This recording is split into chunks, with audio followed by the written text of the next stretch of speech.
right, welcome everyone. Chris Petrie here. Thanks so much for coming by. It's great to have you here. Welcome everyone. And if it's your first time here, I'm really thankful that you're stopping by and working with us here on our Watercolor Extreme Beginners series videos. This is for actually people, artists. We're fellow artists here. If you're just beginning, this is the perfect video. You're at the right place at the right time. Extreme Beginners videos are really when you're just starting out. You need some really good tutorials that can kind of walk you through the process and the methods and the techniques of watercolor, give you the fundamentals.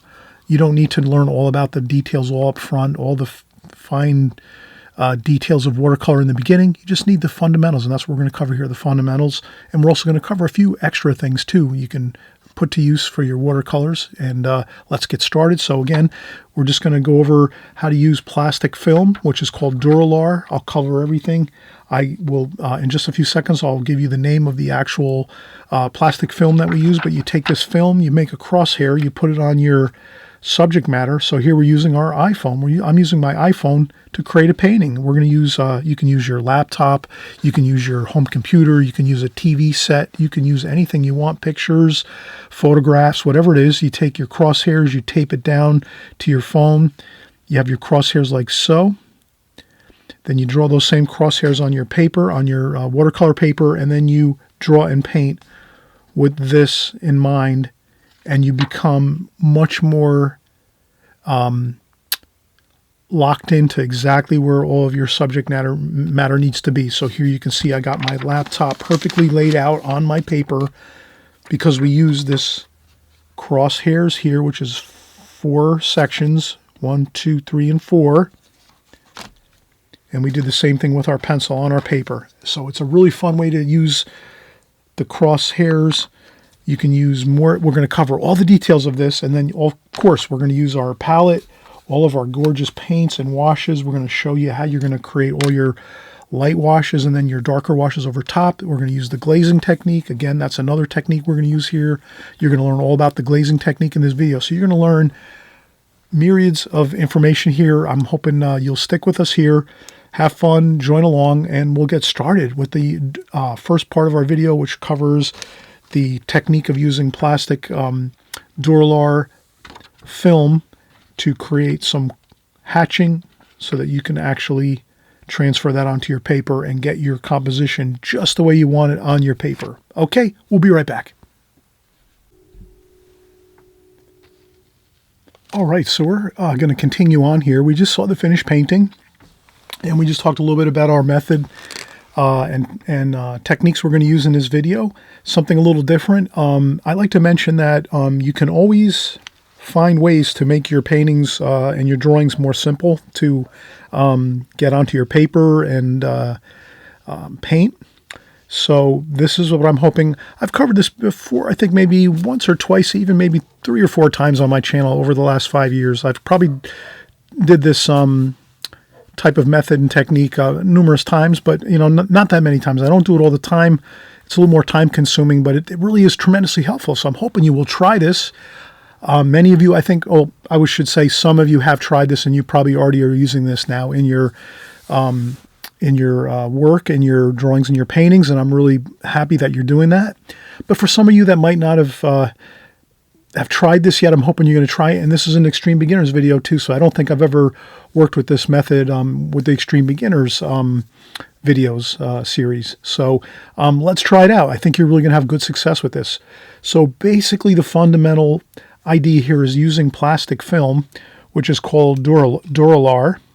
It's basically a very, very a decent thickness film. It's almost like the plastic that's on packaging that you purchase when you're buying products or maybe baked goods. Sometimes there'll be a baked goods box where it has like a box, and then it has like a window, a clear plastic film window where you can see the baked goods in there, cookies, treats and cupcakes and cakes and things like that. So that's what this is. It's basically the same type of plastic, except this is called Duralar, in case you want to pick something up like this. It's really good. It's called Duralar, and it's 0.004 film or sheets of plastic, and they come in like a pad or a pad of sheets of clear plastic, and they're you can get all different sizes. I have a 14 by 17 pad of Duralar. You can buy them very large if you want to do a larger painting, bigger than 14 inches by 17 inches, and you want to use a plastic film for your creative processes as you're working with your artwork. That's great. So I'm just going to kind of cover something that you can do with Duralar. It's really great. You can use, it's a lot of uses. You can apply it in all kinds of different ways. If you have it with you and you're using it and you try it out with this type of exercise, I think you'll find more ways to use it. There's a lot of different ways to use it. I use it in a lot of different ways. I won't cover all those right now. I'll just cover what we're doing on this video on how I use it. But basically, again, it's Duralar. That's the brand. You can probably find other things like this, but it's 0.004 thickness. That's the plastic, the film. That's the thickness. That's what you want. You want something of a decent weight and something that you can clear off the magic marker when you're done using your Sharpie markers. I use red Sharpie marker on this one here, this plastic film. And then when we're done here, I'll show you how easy it is. You can just clean it right off, and then you'll be ready for your next project with it. So this is multi-uses. You know, it'll last you forever, actually. If you buy one pad of this Duralar, it'll last you a lifetime. So basically, it's a clear film, and you can use it to actually help you, again, with your compositions, your drawing, your painting process. So what I did here is I just took a small piece of it that I cut off of a 14 by 17 sheet, and then I used Scotch tape and just taped it to the top of my phone. And then I took a photograph that I wanted to use of a lighthouse, and I said, well, how can I make it easier to figure out where I'm going to put my lighthouse on my paper? And this is the perfect way you can do it. And you can use this for any painting, anything. It's just so happens to be I'm doing the lighthouse, but it could be a painting of a barn or a house or a seascape or a landscape or anything like that. Flowers probably would work really well with still life, like flower arrangements and things like that. But in any case, what I did was I just made a perfect cross on my paper, on my Duralar film, a perfect cross like this with red magic marker. I used a ruler first, and I just made a perfect cross to the side. Then I took it and I taped it onto my phone right where I wanted the vertical line to be, which is right here. So that's where I wanted my vertical line to be.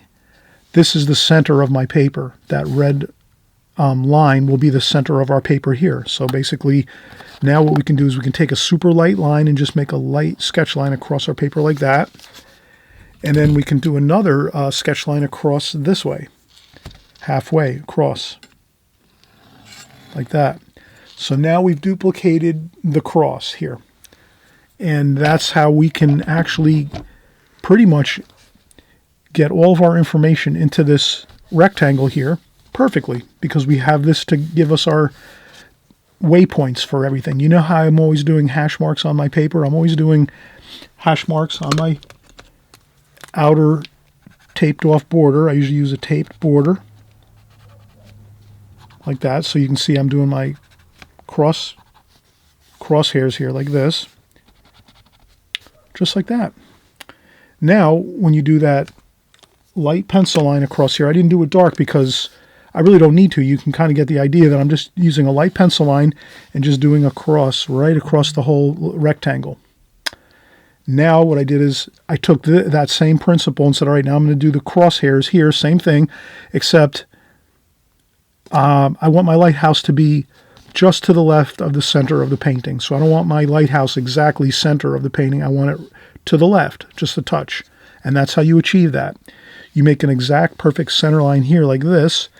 Then you do the same thing on your painting. And then now you can use this crosshairs here, your cross-hatching, to get all the other information. And if you look at this here, you can kind of see right away, we can kind of say, wow, check this out. We got the lighthouse here that sits right on the left side of this line here. And then look at our rocks. We have a island. This lighthouse is basically on an island. And those rocks that the lighthouse is sitting on top of, the island basically, it's sitting right in the bottom of that island, is right in the center of this, let's say, square. So now you're seeing things in kind of blocks. And always remember, you can add more lines to your plastic film.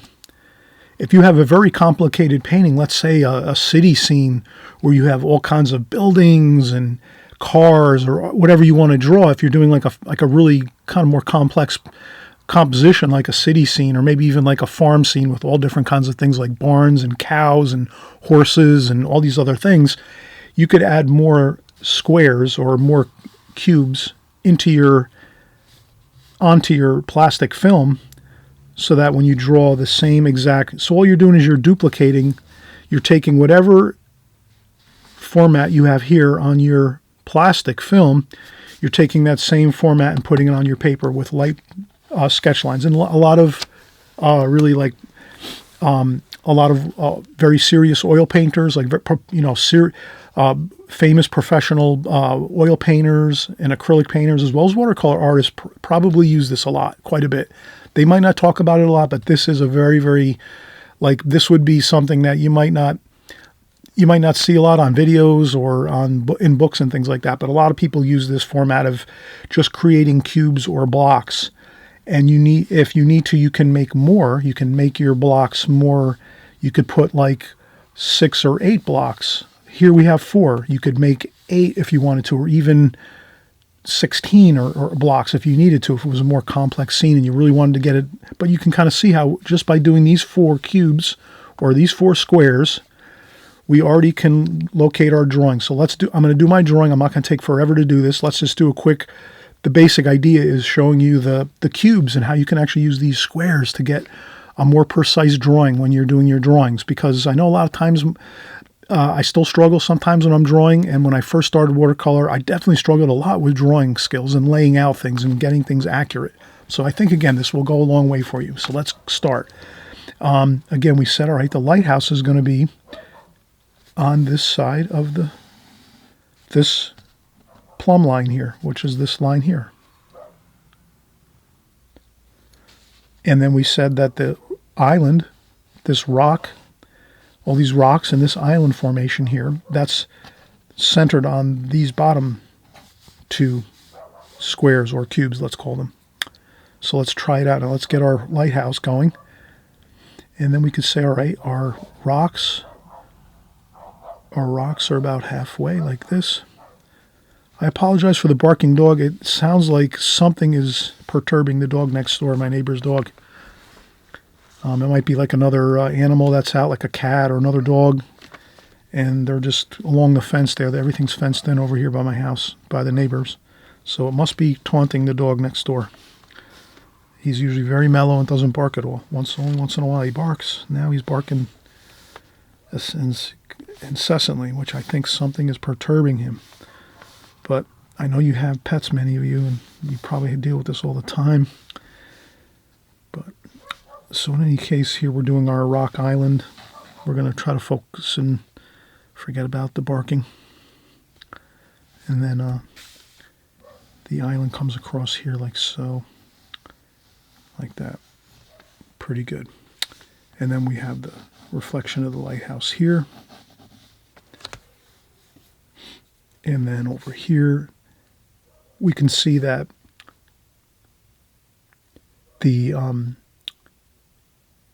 there's basically a roof on the bottom of the lighthouse that goes across about right there.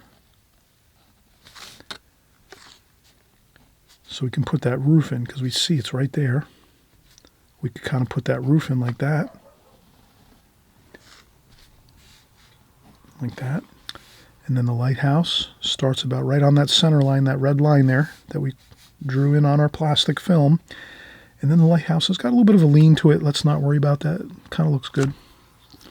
If it's leaning a little bit, I don't think it would look great if it's perfectly straight. And that's about where the lighthouse stops. The lighthouse here, where the catwalk is up here, where there's a steel platform that wraps around the whole lighthouse, that's about halfway up.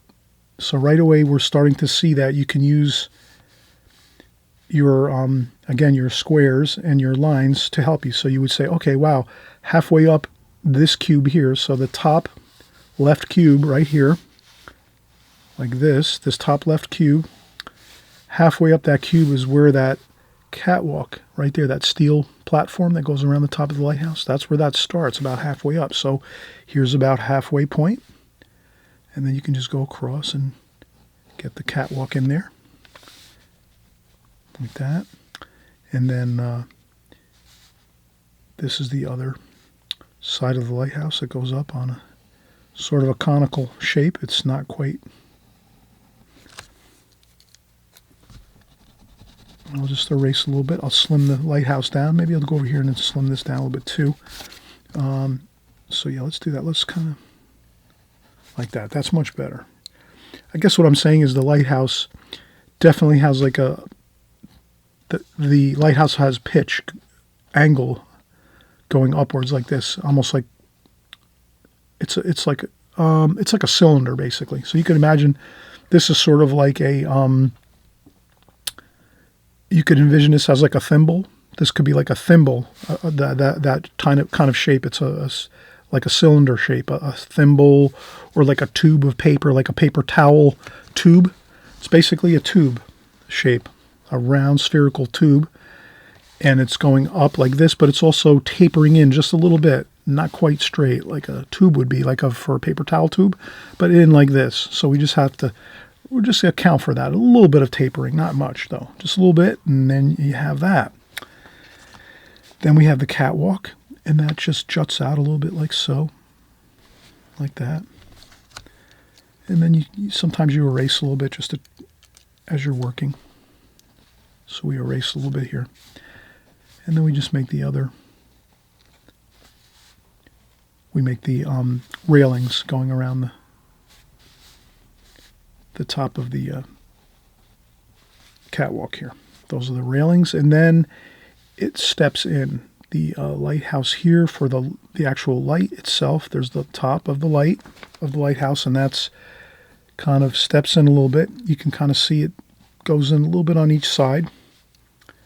You kind of have to feel that out, see how, take your time with it, kind of look and say, oh, what does that look like? Well, it looks like about maybe a little bit more than a third of the top of the lighthouse. So if this is thirds, it's a little bit larger than a third. So you might have like a quarter, and then 1/2 thickness here. So you're kind of stepping in about a quarter of the way on each side, and then you have another halfway for the center of this. And then we'll do we have another catwalk up here around where the light is itself, the actual glass and the light of the lighthouse. And then there's an oval up there, so you can make an oval for the underside of the top cone of the roof, like that. And then there's an antenna up at the top. And then there's maybe a lightning rod up here, like that. And then there's the light in the center of the lighthouse, like that.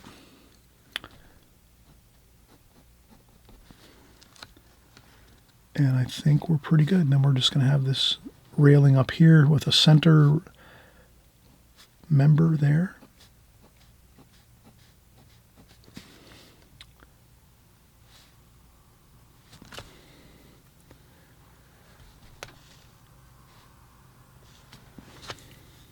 So I'm just doing my railings, a little bit of detail to the railings. These are the supports for the underside of that walkway on the top of the lighthouse, like so. And then there's the same thing up here. There's smaller supports for the underside of that walkway up top. And we notice that there's a little bit of an arch, or a little bit of a radius to these lines up here at the top of the lighthouse, where these catwalks are, the platforms. So they're all kind of like arcing, kind of like this. I think I have some napkins here, but things are kind of like arcing like this at the top of the lighthouse.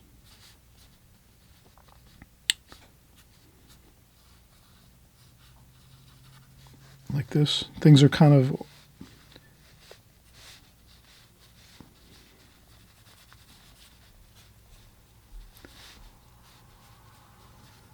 the walkways and then the railings. The railings kind of arch like this.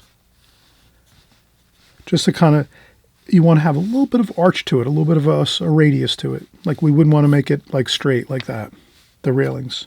You could do it that way though too, that's all right. Might look good actually, you know. Experiment, that's what I say. Try experimenting, don't worry about it. If you can get a little bit of the roundness to that or like that radius feel, that's better. But if you get it straight across too, that, like again, probably looks good. Down below here on the bottom, it's a little bit more straight. So you can imagine the higher up it is, the more you're going to see the roundness of it. And so here we have the we have the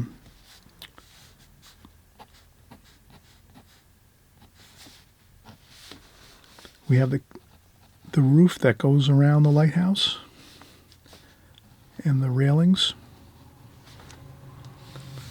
And there's the doorway for the lighthouse over here, like that. We're not going to get too much detail going here. We just might make a quick little few. There might be a hoist over here for boats. So we'll just make a hoist over here like that.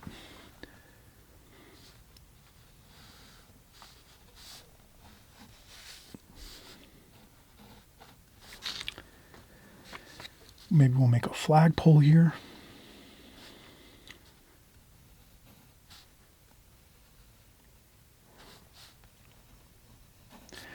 And you can kind of see I'm using my lines. There's the red line. I did my flagpole up here and then the flag over here. Just like that. The hoist for the boats over here. Same thing there. So you can kind of see we're using our crosshairs here to kind of get everything all laid out. And we've done it. We've actually gotten our drawing really, really accurate to what our photograph is, or your painting. You might be working from a painting from another book, or you might be using a photograph from the internet, or you might be using another something from a TV show, and you hit pause, and then you take your you take your picture of it. You can take pictures off your TV. I don't know if anyone remembers me saying that. I did say that a few times maybe, but I do this. If you take pictures, you can take pictures from your TV set with your phone if you'd like to. That really works well. Or again, you can do screenshots or screen captures from your laptops. If you find pictures on the internet and you want to use your laptop, if you don't know how to do a screen capture or a screenshot on your laptop, just look it up online on YouTube. Just type into YouTube how to do a screenshot, and you can find out how to do that for your laptop or your phone. And you can save your picture. And then once you save your picture, again, you're just taking your plastic acetate or your plastic Duralar film, putting it over the top, taping it down with some Scotch tape on your picture or your phone or your computer screen, whatever you have that you're working from, and then you just draw your hash marks.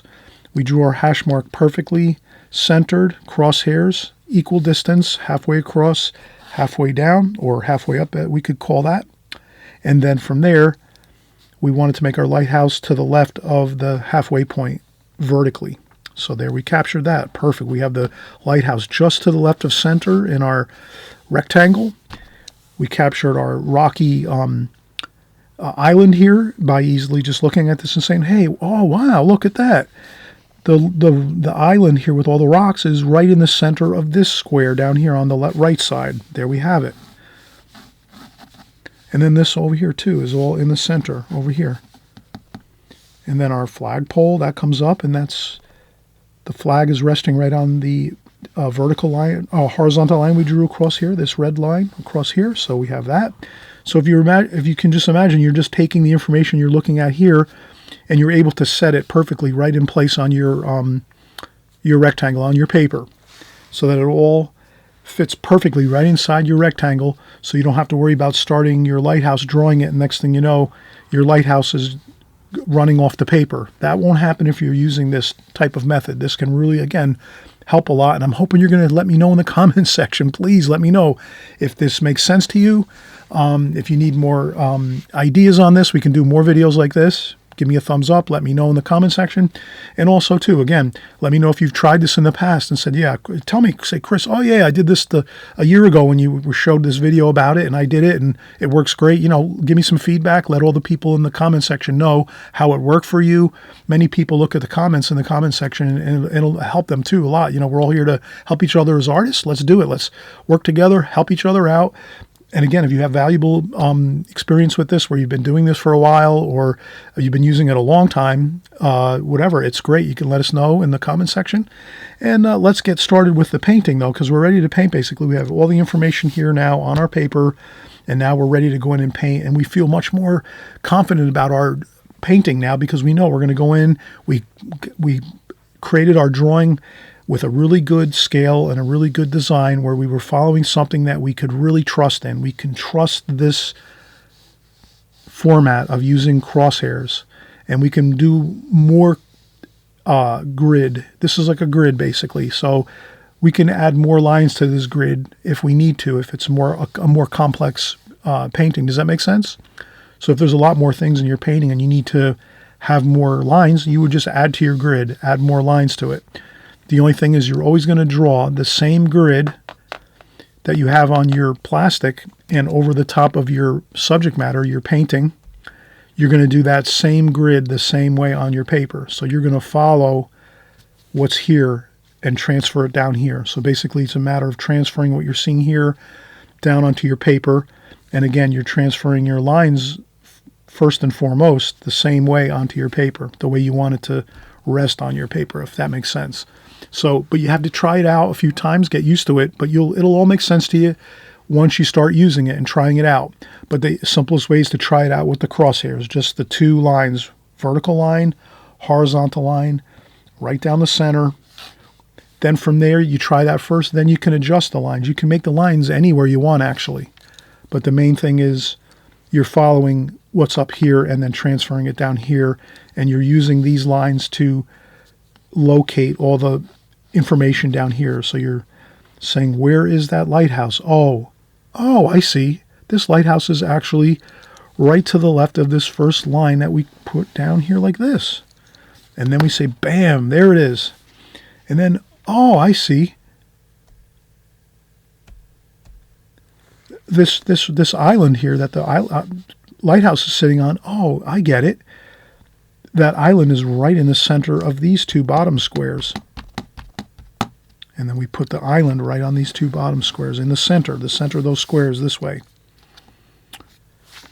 And that's how it works. Okay, well, let's start painting in just a second.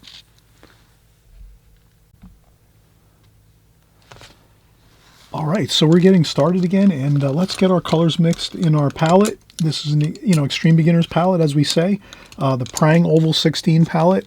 You can find this palette easily on Amazon, online, at your art stores, at big box stores that sell hobbies and crafts and things like that. You'll usually be able to find this palette.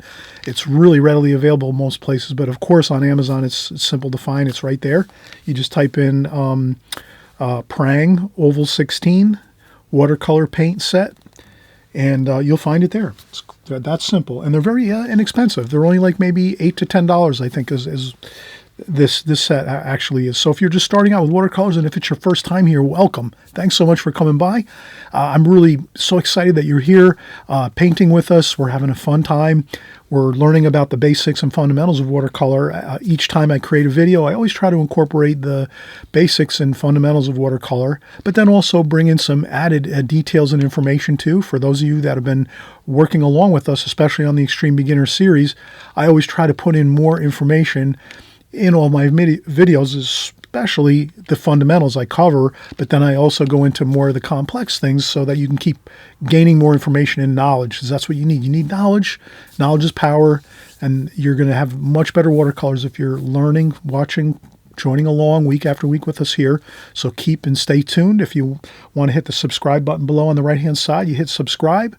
and you just click on the notifications bell, the top bell, which is all notifications. This way, whenever we create a new video, you'll know about it, and you'll be able to just jump along, watch it. If you're too busy and you can't actually pick up the brushes and the paints and everything, you just watch the video for some time, 15, 20 minutes, whatever you can do. I know everyone's busy here. A lot of people are very busy. You can't always fit in practice time every minute. So, but just I understand that. You just learn as much as you can, absorb, be like a sponge, absorb as much as you can. The more you're watching, the more you're learning. You're hearing the words, the terms, you're seeing the techniques, as we paint along here. So we'll get started. Again, the first thing we'll do is we'll just, to make our life easy, we're going to just kind of try to get our colors mixed in our palette first ahead of time so that we're not scratching our heads saying to ourselves, oh, what color do I kind of find next on my palette? Well, let's kind of navigate around that idea and just say, let's get all the colors we need right away, right in the beginning, onto our palette. And then when we go in and start painting, we have our colors all worked out and it's all there. And then you don't have to worry too much. Yes, sometimes you'll have to go in and maybe add a few of the colors you've already put into your palette, but you'll be able to see which ones you kind of need a little more of, and it'll be easy to find. And trust me, this really works great. If you just kind of, we do our colors first in our palette, get them on there, on the palette, in your pans, on the pan section of your palette, and then we'll have a lot more easier of a time doing this. So the first thing I'm going to do is, all right, let's do this the glazing technique style. We talk about this all the time on my channel. I usually try to mention this, at least on all my videos, I try to mention what kind of technique I'm using here. This is the glazing technique. Basically, it's very simple. Glazing technique, you're going to do a light wash over the whole painting first with your light washes of color, very, very light washes, and then you let that dry 100%. Then you come back in and you do your darker washes over the top, and you can kind of see how that would be kind of really nice for this type of painting, because you have a lot of light paper here, a lot of white, very, very light washes here. And then you have a fair amount of dark washes on top of here, but much more light. You can kind of see, right? There's a lot more lighter washes in this. So let's get that going first. And let's just get the whole bit of light washes on the whole paper again first. You can go over the whole sheet of paper. You don't have to worry. Then you let that dry 100%. You can use a blow dryer to speed up the process. And then we'll do those darker washes over the top. Okay, so now let's talk about colors. We're just going to get some sky colors. Blue. This is kind of like a French ultramarine blue there, or like a cobalt blue. And again, remember, these first washes are light. So we're not going to use a lot of thick paint. We're just going to get the color in there. We're going to use some of this blue, which is kind of like a cerulean blue. We're going to add some orange to that. And some orange to this too. Just a touch of that. Orange. We'll use some more orange up here. And yellow. And again, these are light washes in the beginning, so don't feel like you don't have to really use much paint. Just a little bit of paint. Get the little bit of paint that you need in the palette. That's kind of like a yellow ochre, raw sienna kind of color if you're used to some of those colors. I know sometimes many of you are painting with regular tube paints, and so I'm just going to mention that color too so you can kind of know that's a raw sienna right there. Again, this is a French ultramarine blue, cobalt blue, and then this is like a cerulean blue down here. So now we're starting to get into some beautiful warm and cools. Warms, cools. Always want to have both of those working in your paintings at all times. You want to have some red. Let's do some red up top here. This is kind of like an alizarin crimson red. We want to have some beautiful red colors. That red color looks really nice with skies. And also, let's go with, I think I'm going to mix in a little bit of green over here in my blue area. I'm going to mix a little bit of green and just kind of keep it separate over there on this side over here, if you can see, like that. And then I also need some orange and red over here. And some green too as well. Orange, red, and green, brown. So I'm going to make like a brownish red, orange, and that'll be for the some of the foundation of the lighthouse and some of the rocks and things. So we're going to have, again, some really nice washes here. Now, we said these are going to be lighter washes, so we didn't use a lot of thick paint. We didn't really get a lot of thick paint here. We just used a little bit of that paint mixed with water, so we have more of a lighter looking mix here. Now, what I'll do is I'll get my paints all prepped in my palette like we did here. Now we're all set. Now we're going to empty out the water because we just mixed all those colors. We will empty out the water and get fresh, clean water. If you kind of have a couple splashes or something that are on your paper, don't ever worry about that. When you always finish your painting all the way to the end. No matter what kind of splashes or smudges you get on your paper, whatever that is, don't worry about it. Right now we can kind of fix this a little bit. Add a little bit of water to these bits of paint we smudged on there. Add some water to it. And then just, that's all you had. That's it. Good enough. Now let's get that fresh, clean water and wet the paper. Dampen the paper. Let's dampen the whole paper up like this. Fresh, clean water on top of the whole paper. Don't drench it too much. Just dampen the paper up. Fresh, clean water, the whole rectangle that we have here. Get it all on top there. Wet the whole paper, just like that. Make sure it's good and covered with fresh, clean water, and that's it. Let it sit there for a second or two. Now, the fun begins. We're going to have fun doing this. Let's start getting our warm and cool blues, greens. And here's where you don't want to spend too much time. You just want to get these light washes like we made here and just get them on the paper and let them mix and mingle, kind of X them across like this. Then you go in and you say, all right, I have a bunch of cool colors here. I have a bunch of blues and sort of green looking colors on there, right? And some purple. Ooh, look how good that looks. Mix all those colors together. Wow, look how good that looks. Okay, and then you go in and say, all right, let's get some warm in there. Get some of that raw sienna.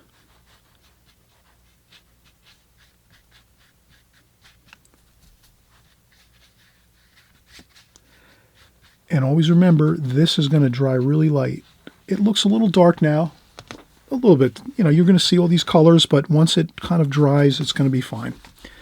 We'll come up here, we'll get some of that red, alizarin crimson. A little bit of alizarin crimson here and there.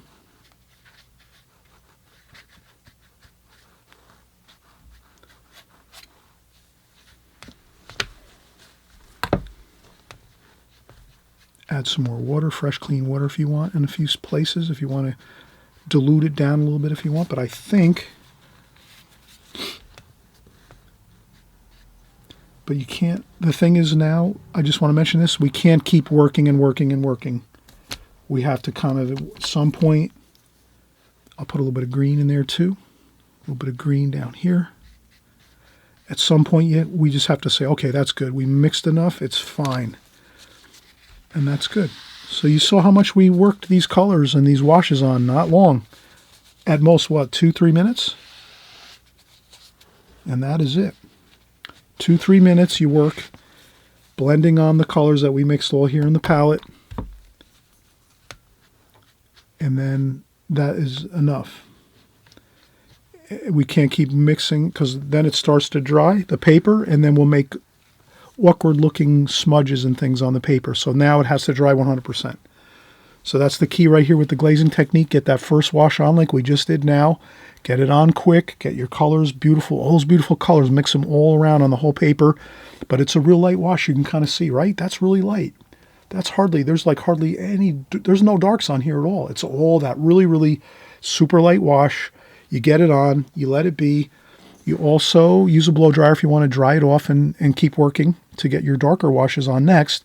So that's what I'm going to do. I'm going to just hit the stop button on my camera. You'll even hardly notice, and we'll be back to work again in just a second. But I will take my blow dryer as I'm here in my studio, and I will, again, blow dry this all off till it's 100% dry. The paper will become, again, really, really flat and straight. Right now, the paper is buckled like this. It looks like a kind of like a roller coaster because we have all that water on there.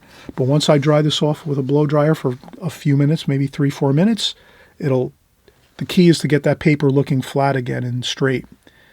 And then you go in and you do your darker washes on top of that. So that's what we're going to do next. We're just going to wait until this dries, or if you want, you can use the blow dryer, do it a little quicker, and we'll get back to work again.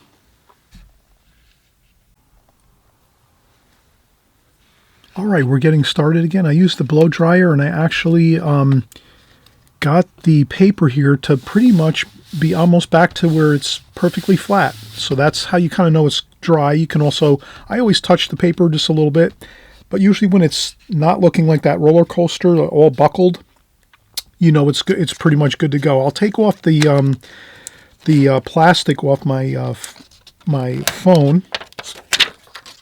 So what I wanted to kind of just show is that it's pretty simple to get all the facets of this type of method going and completed, and it's not really too difficult. I think that's going to take your artwork to a whole nother level when you're using some plastic film as Duralar. I use the Duralar brand. There's other things you can probably find online, but it's 0.004 thickness film, clear plastic film. And what's great about this is I just took it off the phone. So now I'll just take my phone. I'll get this back to, there we go. So now we have the Lighthouse back. We just took the plastic film off of the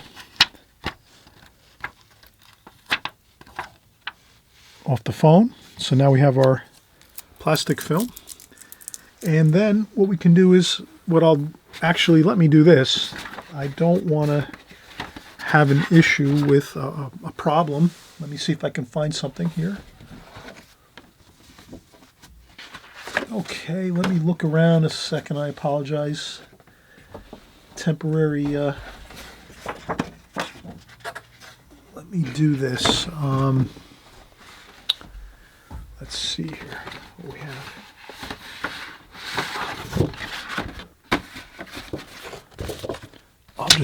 I'll use a piece of watercolor paper just like this. And what we'll do is we'll take this, and I'll show you how easy this is. You take some, this is called Goof Off Pro Strength remover. Takes off like glue, adhesive, tar, dried paint, things like that.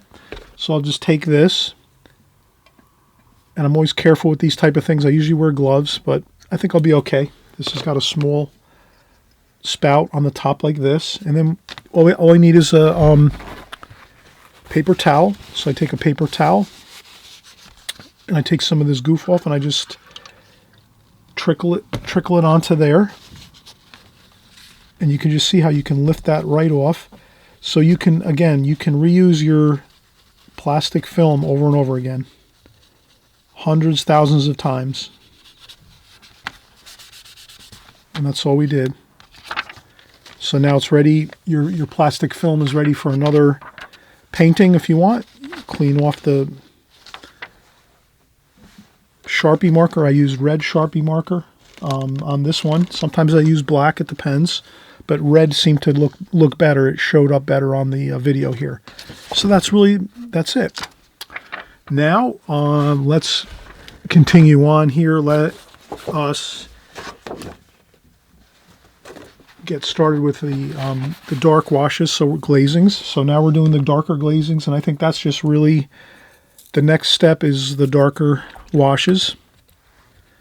And we'll go in and we'll get our palette with a little bit of, we'll spritz a little bit of paint on there, water on there, and we'll start making our darker washes.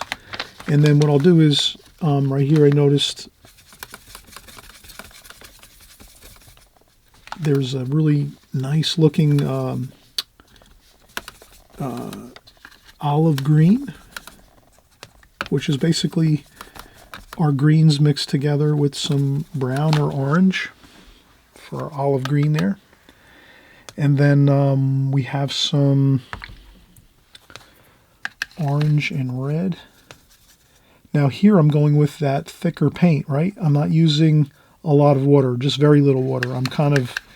I need more paints in my pan. I have to pick up another paint set soon. So I will do that very, very soon. But now I'm going to start getting my colors. We're looking for the orangey, brownish red foundation for our lighthouse. We're having that olivey green for the lighthouse. And then some browns too over here. Some browns and dark browns. We'll make some darker brown with some blue added to that. Like that. So we'll make some darker brown and orange colors with some blue added. And we might even use a touch of black. Maybe up here we'll use a touch of black.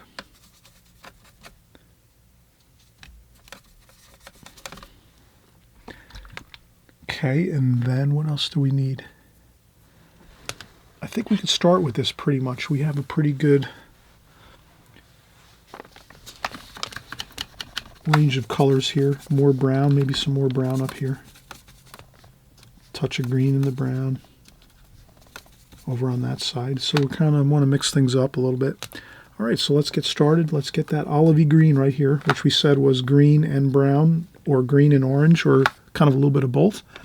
And we're painting into the light. I forgot to mention this, but the light is in front of us. So if you can imagine, the light is shining towards us.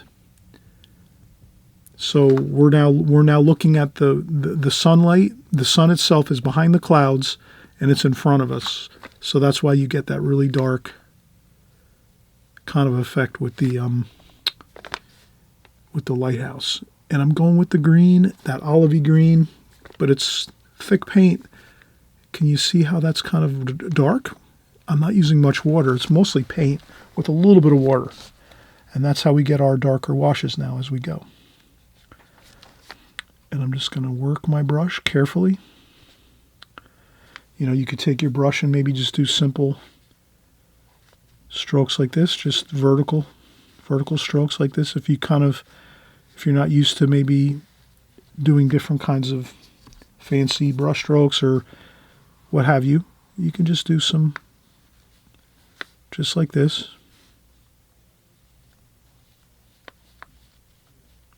Like that. Right across there.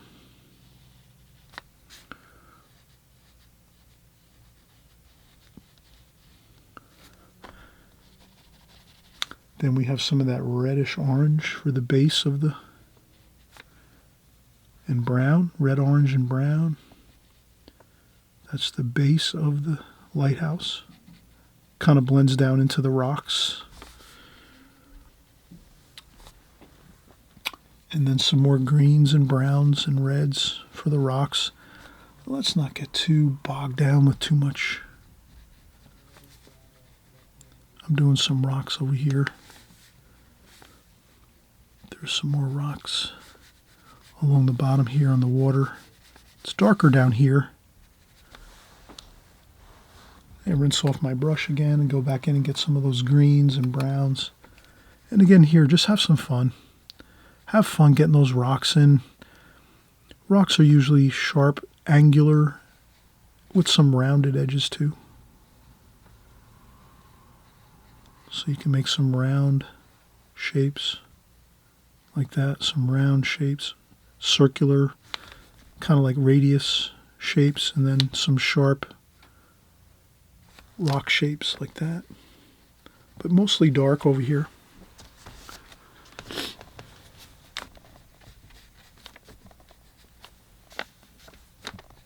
And I try to mix up all the colors as we go.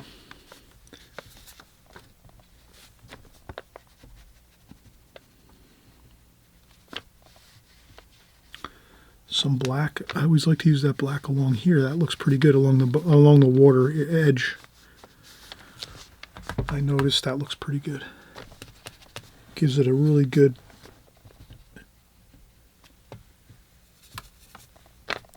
kind of like good strong line along the bottom. Okay, and there's some more rocks over here. All right, so you can kind of see how we have our island now. We did that island pretty well, pretty efficiently. Now we take some of that wash and let's just do this. That's simple. That's the reflection of the lighthouse. Maybe get a little bit of a darker, a little bit of a darker spot or two of color within that. But that's all you need, and that's it. That tells the whole story. And then a little bit of bluish green, too, like this. Get some bluish and green colors just to get some blue and green, and just do like the water is, right? The water's kind of choppy. So that's kind of how you want to make those brush strokes, just kind of choppy like this. Just back and forth like X strokes, basically. Just choppy like the water is, choppy like that. Maybe splash a little bit of water on there too. Splash a little bit of fresh, clean water on there. Oh, the water might be a little bit murky there. No big deal. I'll change out my water now. It's about time. It's good time now. Change the water out. Add some more fresh, clean water. And then we're going to continue on. Okay, we're going to have some darker details, as you can see, with some black paint. At the very end of the painting, we'll do those really fine details of the wrought iron catwalks and railings and the conical top of the lighthouse with that steel cone on the top, and there's an antenna and a lightning rod. And we'll do some more of these rigging, these boat lifts over here on the left. We'll do those with the darker black thick paint, and we'll also introduce maybe a needlepoint brush, which has that really fine point. Can you see that really fine point that our needlepoint brush has? So I always like to use the needlepoint brush in my paintings toward the end when I'm doing my very fine details. If I have those details in my painting, like flower paintings or landscape paintings have lots of details. So this needlepoint brush, I use it all the time. So we'll use that toward the end when we're doing our, again, more finer details here in this painting. But still, let's keep working. So we have, I think the most, let's see what we have. We have this distant shoreline back here. Can you see that? I put that in with my pencil line here. That's a distant shoreline back there. And we don't see it over here.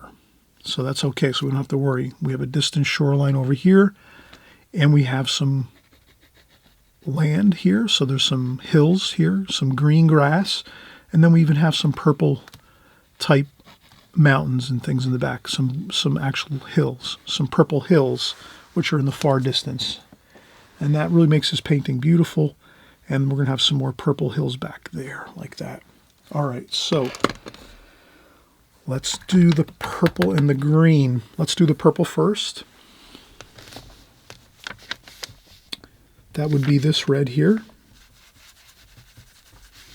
And a little bit of blue over here. We have purple here. Let's use that. Yeah, that looks good.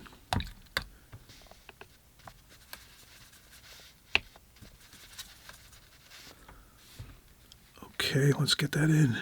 Look how good that looks.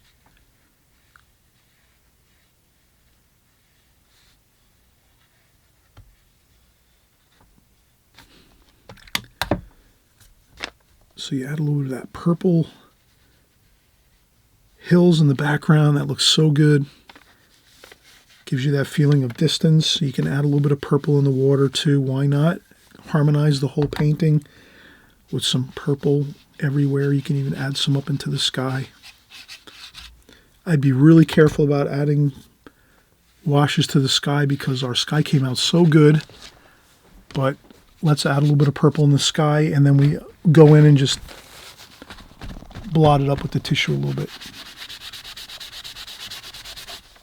I'd even add a little bit of water to my tissue and just sort of blend that purple in like that. I would say leave the sky. Sometimes I experiment. Right now I'm experimenting, and it's great to experiment. So you do as much experimenting as you like. But when you start to do experimentation, remember, it can lead to problems.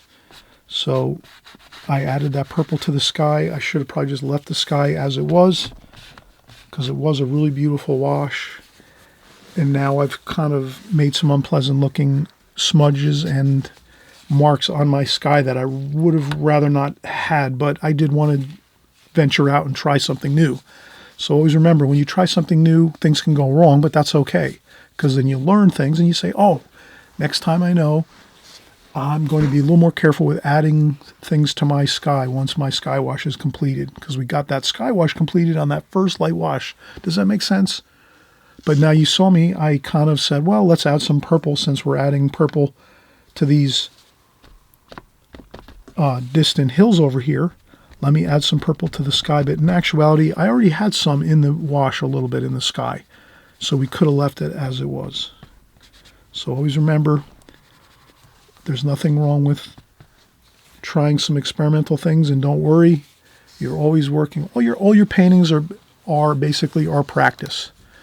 You're just, every time you're doing a painting, you're just practicing, and that's your practice. Your painting is your practice, and you just keep doing that over and over, practicing, trying another one, starting another one, put the next one aside, start another one.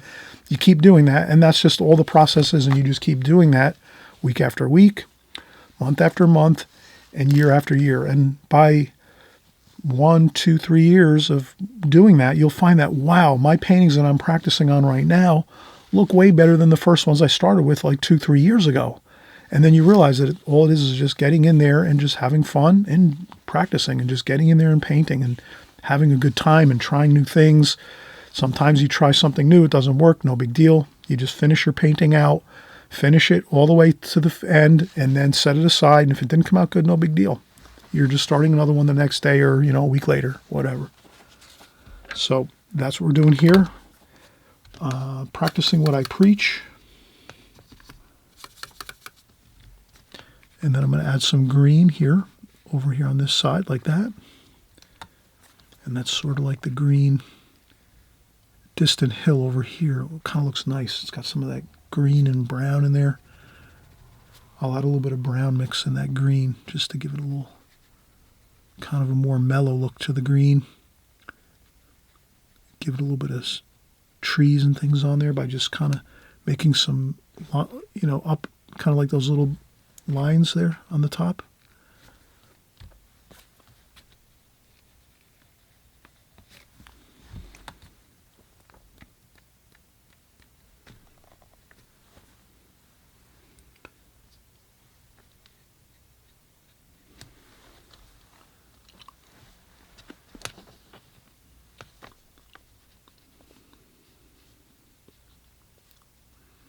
A little bit of green over here too.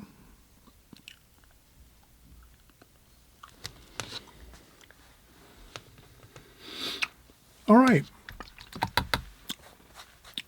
We can start working on our fine details now. I'll use my needlepoint brush. I'll use some of that black. But what I want to do is when I use that black color, I want to, not make it as, I'll add a little bit of blue and red to it. Maybe a little bit of orange, blue and red, just to kind of give it some more interesting look. As far as the dark color is dark, it's almost black, but it's not quite fully black because I added those few extra colors, a little bit of orange, a little bit of blue. And this way it's not looking so like, just jet black. We have a little bit of color to it, and there we go. I'm just going to start doing the details here.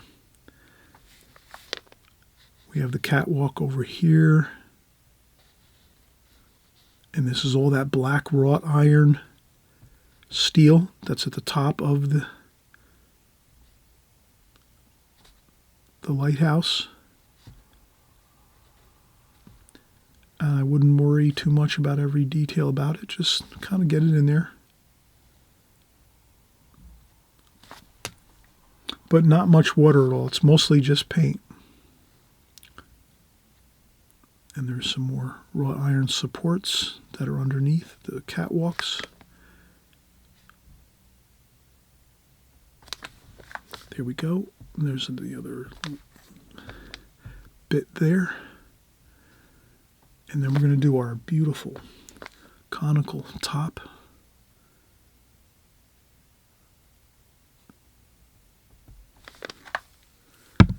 We'll create our lightning rod over here. We have an antennae here. We have the underside of the conical rooftop of the lighthouse. We have the light itself in there, like that.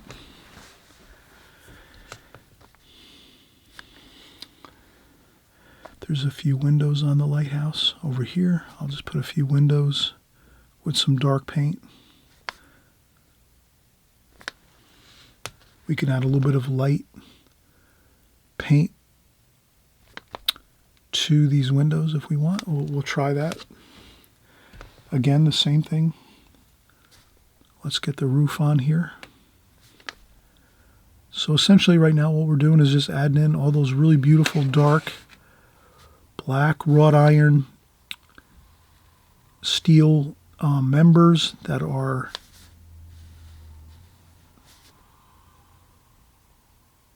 around the lighthouse, which are the roofs, canopies,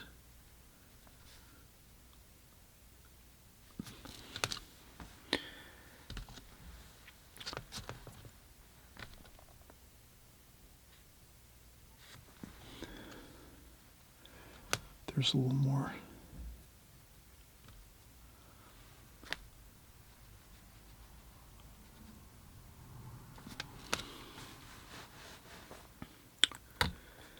And you can kind of see how it's coming together. Now, the only issue I think I might have had here, and I will admit this is a problem that I forgot to catch before I finished my painting, and this is something where you can kind of please make a note of this so that you kind of be aware of this, but I left my crosshairs in my painting.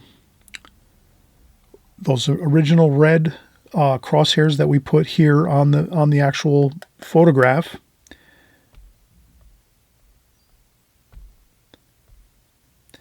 I left them in my painting. So really the best way to go about it is once you have your drawing all completed 100%, then you'd erase those cross lines that we have here, because you wouldn't want to leave those in your painting, obviously. So you do see that it is here in my painting. It's pretty visible. We'll zoom in just a little bit so we can kind of see. You can kind of see these, how I left these in. I didn't mean to do that, but I get so caught up in having fun here and doing the video and working with you all that I lose track of what I'm doing sometimes. I apologize. So that's kind of what I'm saying is before you start your painting, then you erase that first original crosshair lines that you created. That's all. That'll be a really big help. So, all right, that's just that one tidbit of information that's going to be really good. All right, this here, let's just do our final remaining. This is our hoist for boats and rigging and things. We're going to do our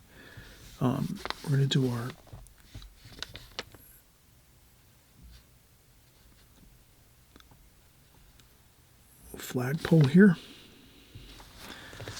And this is really coming along beautifully. Wow, I think we're almost like that. We got a little bit of a ramp going down there off the foundation of the lighthouse. We have a doorway in here like that for the lighthouse. We're going to make maybe a figure or two There might be some other rigging over here too we're going to put in. And some steel support structures over here for the boat. Boat lift over here. And I think, what else can we do? Let's finish up our final details here. So let's do some red and blue. Some black will work fine for the blue. Okay.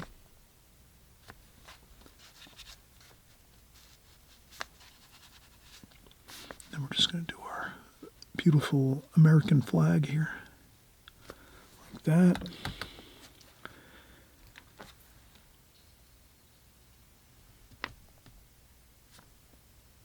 A little bit of orange paint there for the light. A little bit of purple under here.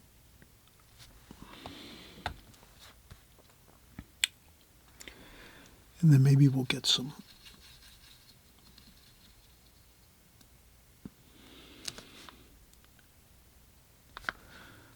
we'll have a couple of workers over here. I'll put some yellow rain suits. So we have some sailors and some workers along the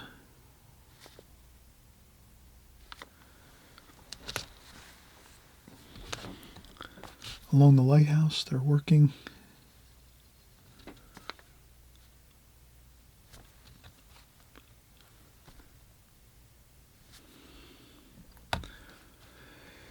And then what else do we need here? I think, what else do we have?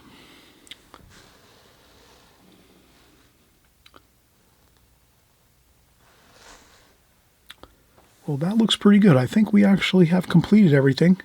Maybe we should try anyway to add a few lights. I would use titanium white in a tube. So titanium white in a tube, a little bit of orange or yellow ochre. Any kind of yellow or orange is fine. Just to make the color at the top of the paint of the tube a little bit warmer. You want to have a warmer, light looking color. So the light is usually warm. And then we'll just add a little bit of that to the, like that. Just a few spots there to the lighthouse. And then to kind of mellow it out a little bit, we take a tissue and just blot it.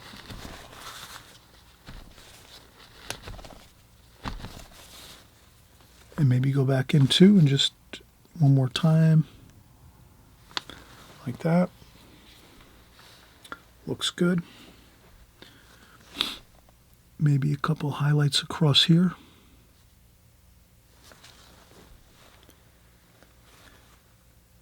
Can't hurt to add a few little highlights there on the top of the steel structures. There's a little bit on top there. Maybe on top of the lighthouse, we have a little bit of light there.